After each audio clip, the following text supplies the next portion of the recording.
Hey everyone, I'm out here in the garage with the Acura RL once again, and what I thought I'd talk about in today's video is checking fluids. So stay tuned.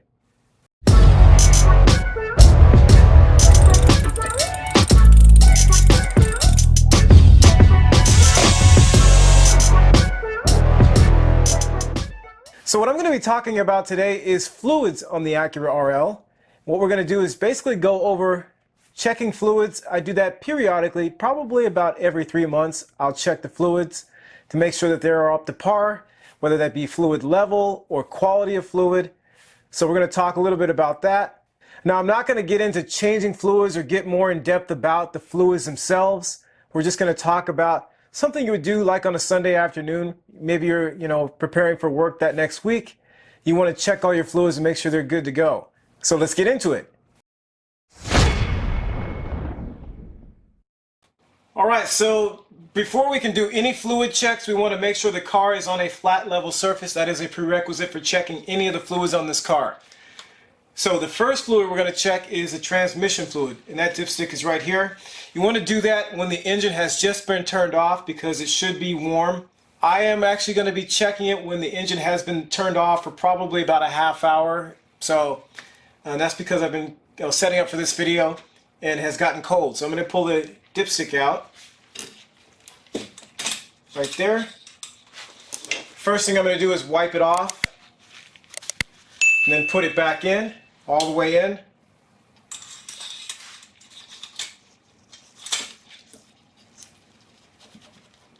And then just pull it back out.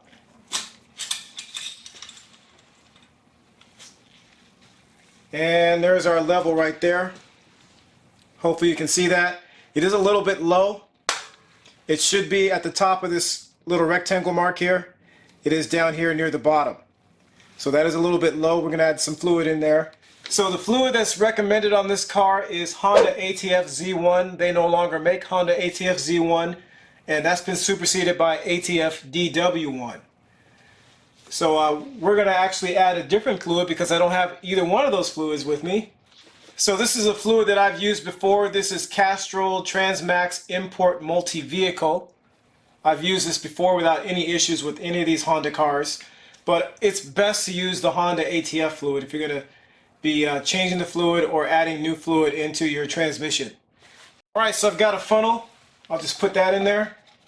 Alright, so I'm not going to pour a ton of fluid in there. I just want to pour enough in there to get it up a little bit higher than it is right now.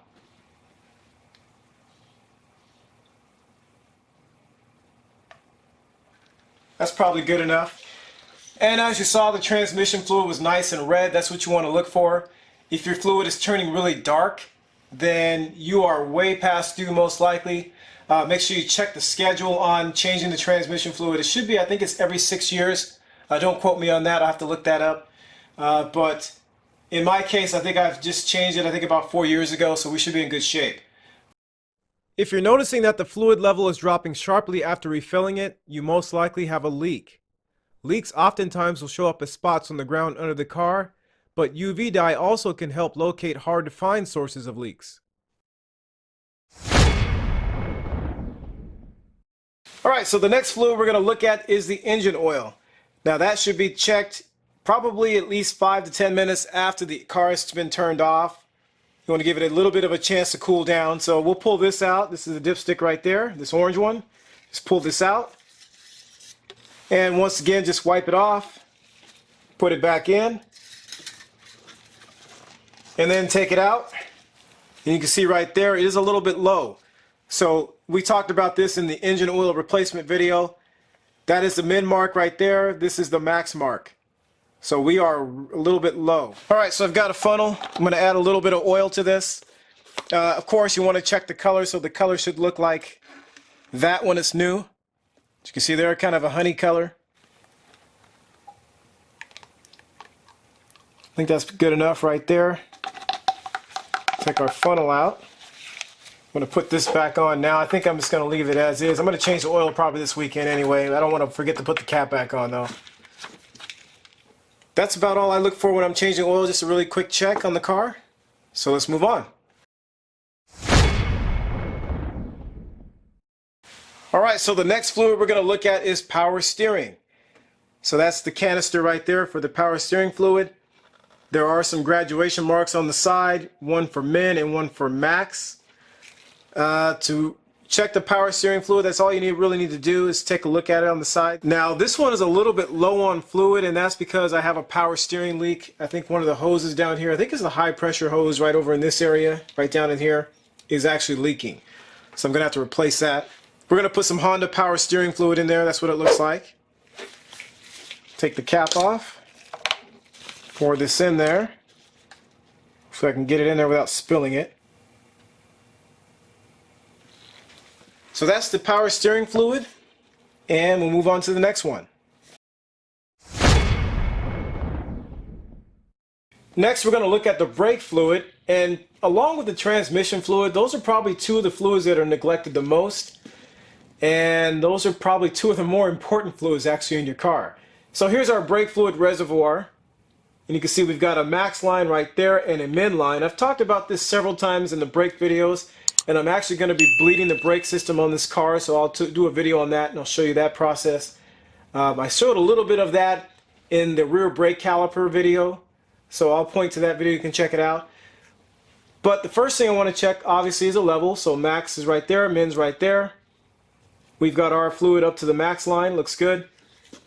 Then just take the cap off. And what I'm going to look for then is I want to see the color of the fluid. So usually what I'm looking for, the fluid should be kind of a clearish color. This one looks a little bit like it's turning yellow. So this is probably about due. If you notice a level is changing on the brake fluid and you're constantly having to fill that, then you have a leak somewhere most likely. Or you could also have your brakes starting to fail. Maybe you have some worn pads that need to be replaced. So definitely check that periodically and make sure that you change it per the schedule, because you don't want your brakes to fail or to really underperform because of bad fluid. And on this car with brake fluid, you're supposed to use Honda .3. I'll be honest, I don't always use Honda .3 fluid, but when I do replace the fluid in this car next time, I actually am going to convert over to Honda .3 brake fluid.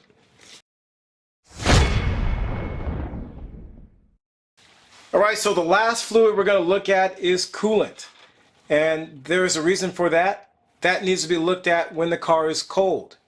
You don't want to be doing that when the car is warm, because you can have a really bad burn if you do it when the car is warm. The first thing I'm going to do is take the cap off the radiator here, and I usually like to do this really slowly. Turn that like that. Pull it off.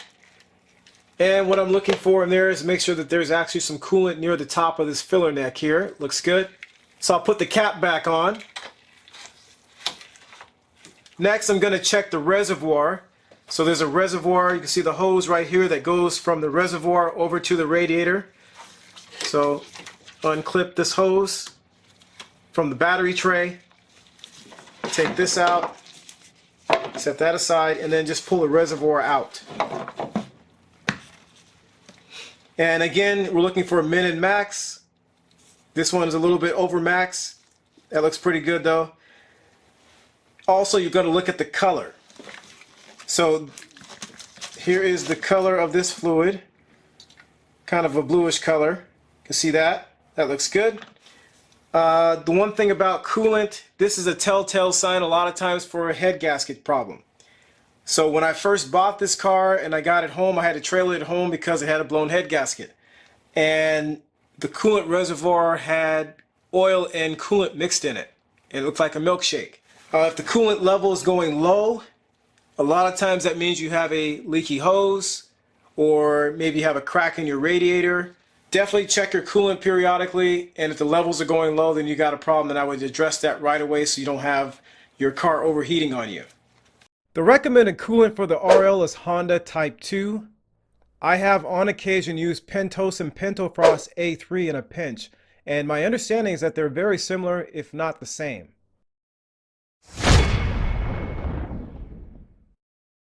The last fluid we'll discuss is the front differential fluid. Now, there's no dipstick or other way to check its level or quality, and therefore it's probably the least thought about of the RL's fluids. The fluid should be replaced every 48 months or 60,000 miles with hypoid gear oil. Occasionally, the seal between the right axle and the differential fails, causing the fluid to leak out, but it's otherwise fairly maintenance-free. Alright, so there you have it. There's an overview video on fluids on the Acura RL. Again, I've said it many times on this car. This is a Honda car. These are not very hard to work on, which is why I love this car. It's very simple, very easy to maintain. They don't break down very much. And so things like fluid checking, very simple on this car. So hopefully this information was helpful, and thanks for watching.